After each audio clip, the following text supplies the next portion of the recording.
I wanted to start with this. The dream awakes, the shadow goes by. The cock never crows, the tail is alive. But then, well, could name it their youth. The tale is a lie, what it tells is the truth. So that is something that Alice King used to tell all the time. I think I messed it up a little bit too. Very the tale is a lie, what it tells is the truth.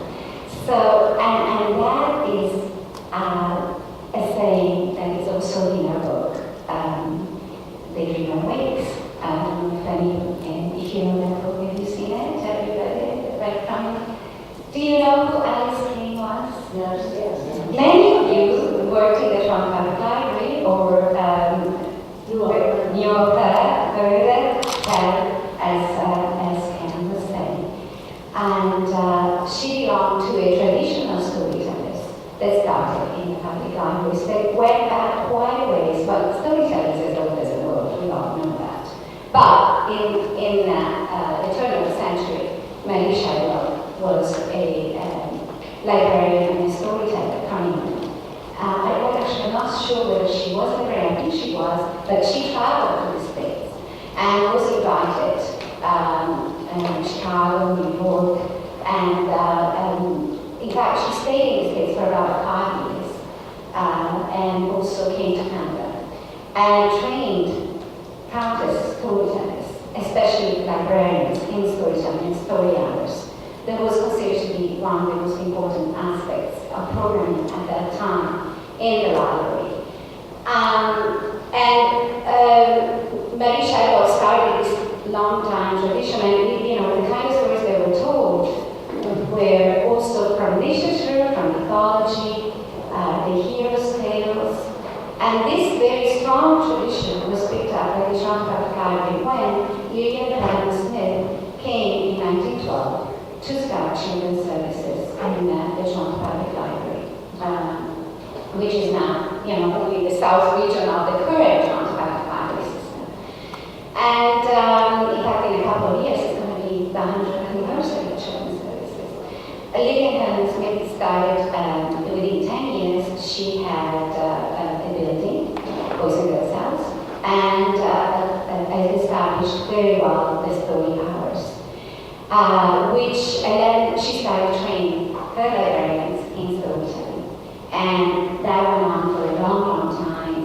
And the story hours, for example, were incredibly important during the war years when the children were alone. And I think some of you might have seen that yourself. And you probably know a lot more about it than I do. This is only what I've read about it. And apparently 1 year, there were more than 60,000 children listening to the story hours during those war years.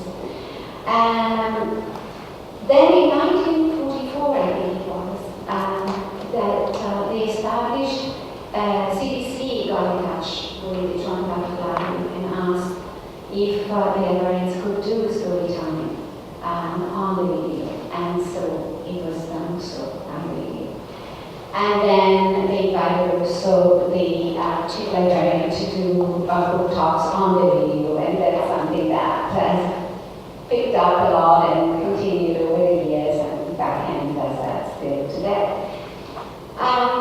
But back in around the 1960s, what happened was that John Masefield, who was poet laureate from England, he was really moved by storytelling, and he also believed strongly in the power of the story hour.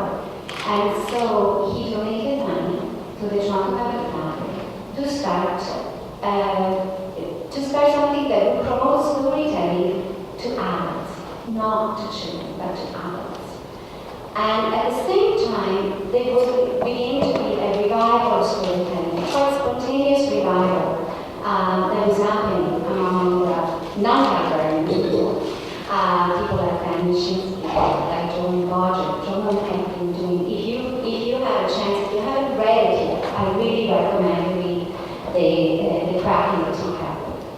project because it's full of history and incredible, some storytelling as well, and very much new in children's literature. So I really, it's one of the best books I've ever read myself. And I'm very moved by that book every time I open it up. Many pages actually. And the Lillian H. Smith Library, of course, was built to continue the work of the Boys and Girls House, which was just up the street on St. George. And Boys and Girls House was the place where storytelling happened in a big way in the Toronto Public Library, because Lillian H. Smith was there, but then also it was a place where there would be workshops on storytelling and training happening all the time. So as the revival was starting up in Toronto, Canada, the States, England, and other parts of the world in storytelling, there was this desire to do something about it. People came to the librarians because in the library storytelling was still happening. John Masefield, as I was mentioning before, he donated money to keep back and have something happening in terms of storytelling for adults and training. And so there were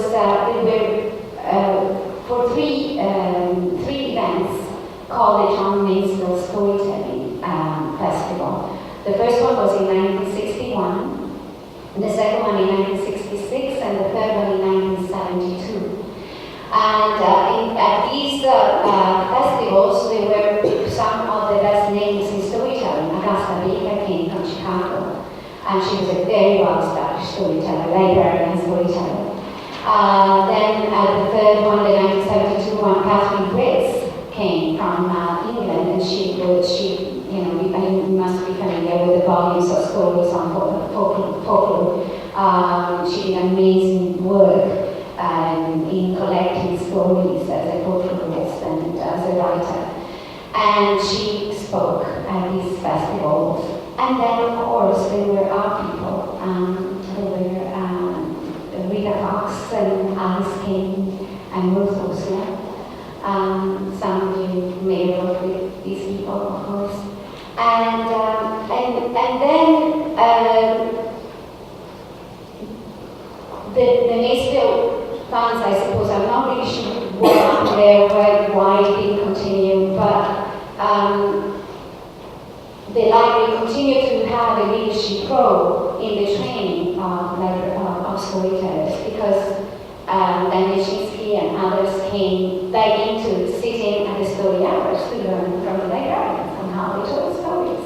And so from this led the librarians who were leaders, Ruth Osler and Alice King, to get a workshop going on storytelling for adults, and that was open to anyone. And there were about 37 people that signed up and took it, and it went on for some time. And after that, other people they said, "Oh, we want more of this," and they continued for a whole month of October. They had sessions once a week on storytelling and teaching short stories to children, to adults, and and improve people's skills in that area. Now, after that, the revival in storytelling right across the world, really, but especially in Toronto here, they founded the Storytelling School of Toronto that many of you must have known about, and the festivals started out. This year is going to be the 33rd festival, International Storytelling Festival in Toronto, so it's been going on 33 years. And initially, again, Dan Nijinsky was definitely one of the leaders then, though followed Alice King, and he was like a little pup following her around, trying to learn from her all the tricks of the trade, but really just listening to her, and he learned a great deal. And Dan wrote a wonderful book called Suddenly They Heard Footsteps, and I highly recommend that book as well if you're interested in storytelling. But so now, where are we? storytelling and with all, like, why this revival in storytelling? Why is this strange at the moment in which there is an incredible evolution in terms of computers and technology, and the world of information has grown in so many ways, has doubled, tripled, quadrupled, multiplied to the nth degree in terms of the available information. And yet, storytelling is such a low-tech art, and I think perhaps, well, I strongly believe that is the reason why there is such a great desire to go back to the basics in some of us, and I can tell you that as a librarian, working in the libraries, I still do some storytelling, believe it or not. I'm one of the few people who still does that. Many of us work with babies. We have the baby programs, and we do rhymes and stories in the baby program at preschool. But with the older grades, I also do stories, and I also do battles. But with the children, when they come now, I can tell you, I've been in the library system for 20 years, and I can tell you that the children that come now, when you start to tell them a story, they are enthralled. They just stop and look at you, and they just listen. They really listen, because people, they're not used to that anymore. They're not used to seeing anyone engaging with